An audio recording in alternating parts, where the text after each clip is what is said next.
If you need coins, go ahead and use the code in the description below. It is Johnny for FIFA Coin Zone. And also, if you want to play for some real money, go ahead and click the link for gamersaloon.com and sign up.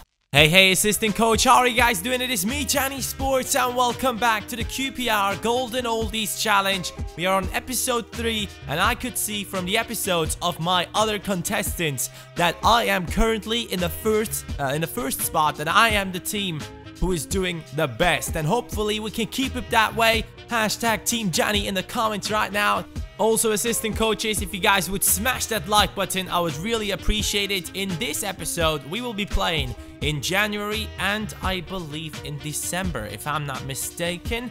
I hope I'm not mistaken, but yeah, that's the way we will go. The first match is against Swansea. We are playing an away match against them, and Stevie G straight away in the first minute gets injured. I don't even know what he did, but sadly, he will be gone for quite some time, and you will see that after the match is done. And until now, the first half, no one scored, and in the second half, we started off, and it just seems like nothing was happening in this game. I really felt like, hey, where's the goals? Where's the red cards? I just wanted to see something happen.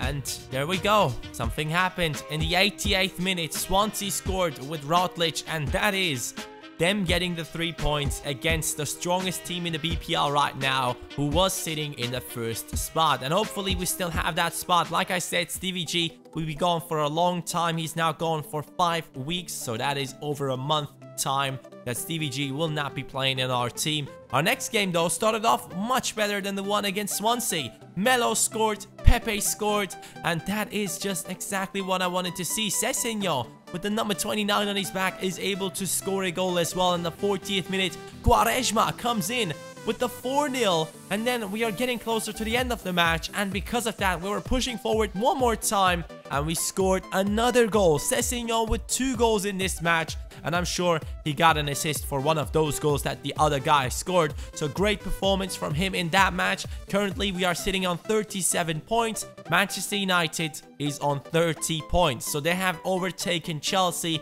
and it seems like they will be our opponents in this series for the title. Hopefully Chelsea will not be able to win a lot of their matches, because I feel like they have the strongest team and it would be tough to fight against them for the title. Against Everton, we were playing an away match, and it started off really nicely with Palacio scoring in the 42nd minute. And then moving on, Patrice Evra, our left back, is able to score a goal, and it is a 2-0 win against Everton. Even though we got a red card in the 79th minute, Everton was not able to push forward and score a goal. Then the next game was against West Bromwich Albion, and in the 3rd minute, Eto'o comes in with a goal from the penalty kick, and you can see that we scored another one with Sessegnon. So our team is just literally tearing through the BPL right now. The form is really on top, and hopefully no team will be able to beat us, because that might just destroy the form. We could get a lot more injuries into the team. And Sessegnon again scored 2 goals in that match, and the board was just so happy to see our old guys do so well in the BPL, and they just sent a message to us talking about their performance. Naldo got injured in that game as well, our center back, who is 6'6" tall, insane on headers. Seriously, that guy is just so good in the air, but he's only gone for 2 days. Currently, a load of our players are in the top scoring list, and I feel like that will remain that way until the end of the season, because I truly think that this team is not only a one-man show. This team is a team, and they are really trying to get everyone to score, and you can seriously see that from our defenders scoring, our left back Evra scoring, then Pepe scoring. So a lot of stuff is happening the right way, let me put it that way. I think that this team will be able to go ahead and really challenge for the title, and in order to do that, or in order to be able to achieve that goal, we have to go ahead and beat teams like Arsenal. This is the first match of this episode, and you can see us on the right hand side with Robin, who has been doing an amazing job in the last episode, and straight away he gets us a penalty. And if you guys can still remember, this TV that I'm playing on doesn't show the penalty thing, and I just basically randomly pressed the button, and I was so lucky that it went in, because I was looking at my recording software and there's like a 2-second delay, so I had to go ahead and just think, when would the went with the aiming thing, be on the right spot, and I just hit it and just hoped that it would hit the right position, and it did. So I was kind of glad that it worked out. With Arsenal, we're really moving forward to get that equalizer. I believe that was Özil who scored right there, but that was an offside. And then they had another great chance, and that was an offside as well. So Arsenal were just attacking a bit too much. We're not taking their time to move in front of goal. They just passed it a bit too early every single time, or a bit too late, and that just was working against them, and we had to abuse that. Arsenal is a team that you have to go ahead and score at least 2 goals against in order to be able to win the match, and that is exactly what we are doing, with Ronaldinho coming into the game as a substitute, going ahead and scoring the goal in the 67th minute, and that is 2-0 against Arsenal. Obviously, Ronaldinho is not getting the most playing time in the team, but I really do feel like whenever he gets into the team, I have a certain flair in the team, and that is something that I really love about him. When he's on the ball, you just feel so comfortable. I don't know why, but if I have other players on the ball, I never feel as comfortable as I do with when I have Ronaldinho on the ball. 78th minute, Arsenal with a big chance. I believe that was Monreal with the header. They could have scored a goal in that position and then moved on to score the equalizer right here, but Buffon is doing a great job right there by parrying that shot from Arsenal, and we are moving on into the late minutes, and that's it. 2-0 win for QPR against Arsenal in an away match, and Gianluigi Buffon, our goalkeeper, our captain, is really happy with the performance of our team. And I have to say, Lopez is an amazing goalkeeper when I used him, but Buffon is growing insanely. I don't know why, but Buffon is growing so much, as if he was like 17 years old. That's just so insane. But then against Crystal Palace, Stevie G came back into the team, scored a goal. Quaresma scored 2 goals right now against Crystal Palace. 2 goals from the left wing playing player, who is normally a right winger or right midfielder, I believe.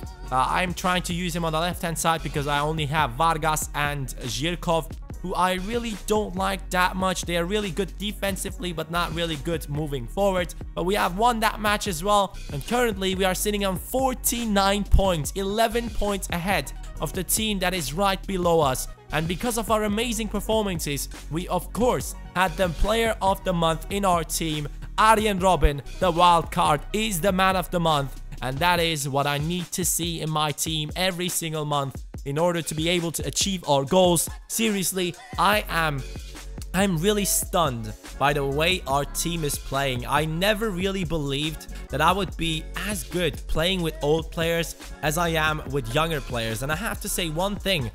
It seems like it's a bit easier to play with old players because their positioning is just so on point every single time. And Quaresma gets us another win. 2 goals against Swansea, who are the only team to beat us in this episode. And that is just, again, showing that this team is able to score from any position. Not only the striker is able to score, everyone in this team goes forward and scores goals. As you can see in the background, I had to forfeit the FA Cup game. The first one that we had to play, I believe that was round 3, but I'm not really sure. But I'm kind of glad that I didn't get fired, because if we would have had like the 5th spot in the league, we might have been fired after forfeiting the game in the cup. But seriously, since we are sitting in the 1st spot, it seems like it's much easier to just go ahead and be able to forfeit games like that and just throw away the domestic cup objectives. Right here we played against Manchester United. Palacios scored, and then 5 minutes later he missed the penalty, which could have gotten us the win, but we were able to get a draw against Manchester United, and that is good enough to keep us in the 1st spot. But that was not enough for Manchester United to keep their 2nd spot. Chelsea have now overtaken them, and it seems like they might be able to catch up to us once again if we don't perform. So far in this episode, we had, I believe, 1 loss and 1 draw, which were kind of negative. But everything else, we have won it. And we did start off the match against Burnley. And actually, this should have been the match against Stoke City. And I was kind of surprised because I asked you guys in the last episode, which game should I play, as I always do with my assistant coaches. I like to involve you guys into my series, but you guys have said I should play the away match against Stoke, because that is obviously one of the toughest ones in the BPL to play. So I decided to do that, but after forfeiting the FA Cup game, the schedule changed a little bit. So I had to go ahead and play against Burnley instead of Stoke City. So I would have actually preferred to play against Manchester United at home instead of going ahead and playing an away match against Burnley, but it seemed like it was the right decision to make. Eto'o scoring in the 36th minute after a great pass from midfield. The old man right here is able to get through and score the goal for our team in order to get closer to the 3 points that we desperately need to keep Manchester United and Chelsea on a hold for the first spot in the league. And you can see that Burnley were trying to get in there so often. So far, I believe they hit the crossbar 2 times now, and I said it's time to make a change in the team. A lot of new players joining in order to move up front and get that second goal in, or at least keep the clean sheet and get the win. And Palacio tried exactly that. He wanted to score one more for our team, but that really didn't work out in the 85th minute. Not really well placed shot right there, but Palacio was moving forward in this attack, and sadly he didn't get the chance to take the shot. But that's about it. We have won this match, and a great job from our team once again. Another 3 points for us, and hopefully we'll be able to keep MGH and Chesnoid in the second and third spot after this episode. Currently, we are on the first spot with 56 points. Manchester United have gotten closer, 8 points between us, but they do have 1 game more than us. So hopefully we can just go ahead and win our next game and just stick to the first position with a big gap between us and them. But I do believe that we have given MGH and Chesnoid a little bit of a chance to catch up, because we have lost the game against Swansea and we had a draw against Manchester United. But I truly do believe that our team, if you look at the ratings of the players and the ratings of the players on the bench especially, you have to see that this team is actually the strongest team in the BPL. I truly believe that we have probably the highest average rating in our team. So it's kind of normal that we should be able to win the BPL, but the true competition is between me, MGH and Chesnoid. The reason that I'm really excited about this series is to see who will be able to win the BPL with the most amount of points, with the most amount of goals. And in the background you could see the matches that we have to play in the next episode. It's February and March, so please let me know in the comments down below which matches I should play. I truly love this series. Hopefully you guys do the same. Please smash that like button. Also, you can follow me on Instagram right now. The link is in the description down below. Have a nice day and peace.